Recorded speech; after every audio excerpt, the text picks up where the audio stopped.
Mojang has delayed the next update for Minecraft Bedrock Edition. They released a bunch of new betas, so we have a ton of new bug fixes and some changes to the user interface, along with updates to raid farms and pillager outposts. Not only that, they've introduced some new mechanics for reporting players' skins and usernames to Minecraft Java Edition. We got all that news and more in today's video, so let's hop into it. So Minecraft 1.20.20 has been delayed a little bit. They're actually going to combine it with 1.20.30 and then just release it as one update. Probably in the next couple of weeks, I would say maybe 2 or 3 weeks, we'll see the next update to Bedrock Edition.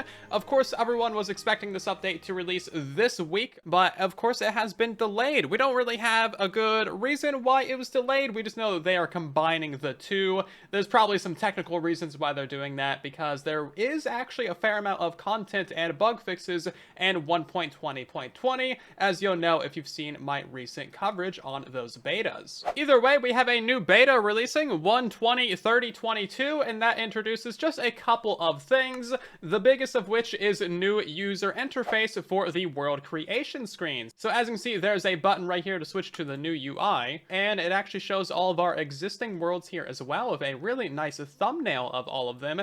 This is quite nice looking. Now we can do worlds by creators, and that is of course Marketplace. And then of course you have the import world option up here. This just opens up your file manager, so if you have a world download from somebody, one of your friends, then you can install it using that button, which is really convenient. And then it also separates it out into realms, as you can see here, and then the standard servers. So these worlds are still sorted from newest to oldest, it seems. As you can see, all the oldest ones are down here at the bottom, but it doesn't show you the date, which would actually be really nice if it did. So this is going to be what the new world loading menu looks like going forwards. I do think it would be nice if we could just customize it, you know, either grid view or list view, because I am actually quite used to this, and I think it would be nice if we had the option of both, you know? And you'll notice that the world names are no longer colored. As you can see, I have the little stacked S symbol to make the name like magenta, but it's still just a white name. So hopefully they introduce that. Also, there's a button up here in the upper right that I barely noticed. This is your friends tab, so any friends that are hosting worlds will show up here. I don't know why it's like so far and away. It should just be one of these main tabs at the top. Another change to new worlds is that recipe unlocking will automatically be turned on whenever you make a new world. If you want to, you can always turn that off. It's a vanilla survival feature, so you don't need to disable achievements. There's been a minor update to the Skulk Catalyst. Whenever this thing is activated now, the amethyst crystal in the middle will also light up. Previously, it was just the base of it. We also had a new snapshot, 23W33A, and this has a couple of interesting features that I'd like to mention here because they're probably going to be coming to Bedrock Edition as well. First of all, we have skin reporting and username reporting, and this is a really nice feature because it allows you to manually report someone for an inappropriate username or inappropriate skin. As you can see here, there are several different ways that they can enforce the rules using these things, and all reports are going to be manually reviewed by a human moderator, which is really nice. They've also changed how far mobs can reach on Java Edition. Previously, how far they could reach was just calculated by the mob's width, so a Zoglin could reach much further than an Enderman, for example, but now they're going to take into account the height and the width of the mob, so something like an Enderman will have further reach now. Of course, for a mob to be able to hit you, it has to be able to see you, so this isn't going to affect most kill chambers, I want to imagine. This also does not affect the reach of players, so keep that in mind. There's also a couple of older betas that didn't have too much in them, so I didn't make dedicated videos, but now I'm going to tell you what's in them, because there's a couple of decent changes that you should know about. So Mojang has removed the God pillaring method, so there was a way for you to crouch, jump, and place blocks, and this allowed you to stack up and make like a pillar that's 10 blocks tall or something, and unfortunately that has been removed. That's been in the game for absolutely years, and I don't think that this affects speed bridging. Can confirm, it does not affect God bridging whatsoever, so that's really convenient. We also have the first big nerf to villager trading in this update, so you can only cure a zombie villager once to get the discounts. Anytime you cure it after that, you won't increase the amount of discounts you get. I'd recommend that you get all your trades in now and stock up on your supplies because you're not going to be able to get as many discounts going forward. This might actually make raid farms more useful because the hero of the village effect gives you increased discounts. There's also been an upgrade to raids, so witches in raids will now throw regeneration and healing potions at the other illagers. Now, this might not affect raid farms too much because they are going to have to focus on healing themselves first before they heal their friends, but it might decrease our rates ever so slightly. But look at them, aren't they so cute with their pink little particles? You guys are adorable. It looks like they'll only throw potions at illagers from their own raid, not ones from like spawn eggs or the pillager outpost.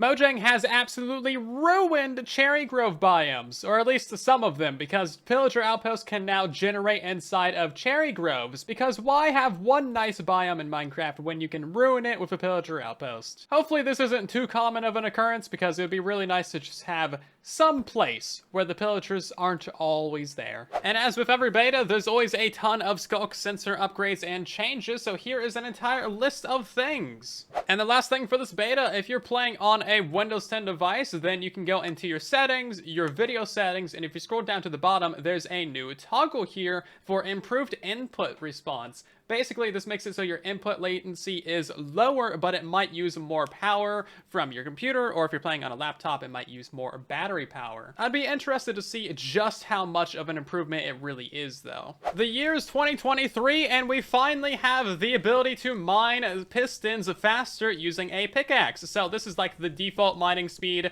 that we've had for like 5,000 years, and now if you have a pickaxe, you can actually mine these things quicker. Look at that! It's so much faster! This is amazing. So this affects, you know, pistons and sticky pistons. So here's efficiency 5 netherite. Oh, you can basically instant mine it now. This is incredible.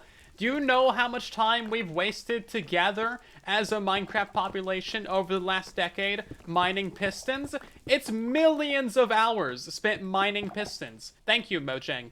Why did it take 10 years? And guess what? If you have haste 2, you can actually instant mine pistons now. Thank you. Thank you, Mojang. Everybody rejoices. I know it's such a small change, but it's the best change ever. They also fixed a micro bug with repeaters and comparators and water streams, which, by the way, Bedrock exclusive feature right here. Let's go. But previously, if you were to power these things, it would actually block the flow of the water, but as you can see, that doesn't happen anymore. When would you ever put your redstone in water on purpose? Who knows, but now you can. And it's like, apparently, a supported intended feature because they're making bug fixes for it. There used to be a nice little feature where the pillager captains could drop their banners and then another mob could pick up that banner and wear it on its back. Exactly like that, actually. But allegedly, that was fixed so that they would only hold it in their hand. Honestly, I think they should keep wearing it because why not? That sounds amazing. I actually think that this should be a thing that the player could do as well, because look how cool that is. You could put any banner design you want on there. It appears that only the zombie types can pick them up. I'm not getting anything else too. And also, if you spawn in a pillager and just throw a banner on the ground, they're still gonna wear it on their back. So I would go ahead and collect some of these mobs because they're actually gonna be rare mobs going forwards. They won't be able to have this banner on their back anymore. Another nice change for creative players, there's now a button to just completely empty their search bar, so you can spam anything that you want in there, click that little X, and bam, it completely deletes it. There's also been a nice change to ice and snow generation. It's now determined by the random tick speed, so if we increase the random tick speed, as you can see, this freezes way faster than normal. Previously, this was just determined by something, and you couldn't change it. They also changed pillager raids, so previously, when all of the villagers were killed, the boss bar would go to 0 and the raid would end, but that is not the case anymore. As you can see, the raid is actually still ongoing, but now these guys celebrate. That is the stupidest thing I've ever seen. I think they're playing different horn noises now, too. And he's laughing! Previously, the raid bar would go away immediately, but now it takes a little while just to give the pillagers some time to celebrate. Do you guys notice something different about me? Maybe something a little bit far away? Well, now your camera can actually pass through glass blocks, glass panes, and iron bars completely freely. This has been on Java Edition for so very long. Previously, your camera would get stuck on it, kind of like a solid block, allowing you to do this kind of zoom up if you had a pillar in front of you. But as you can see, that no longer affects glass panes, or iron bars, and of course that doesn't affect the stained glass either, which allows for some weird situations like this right here, but you know what? That's fine. This has been a pet peeve of mine for so very long, but the broken state of the Elytra would usually render as a brand new Elytra, especially when you held it and it just got really wonky. So a fully repaired Elytra would look broken, the broken ones would look fully repaired, and it was really silly, but it appears that they have finally fixed that bug now. Seriously, this was very broken for a long time. If you enjoyed today's video or learned something new, then of course consider dropping a like, as it helps out the video and the channel a ton. If you're new here, then subscribe. But otherwise, thank you so much for watching. I'll see you guys down in the comments and in the next one.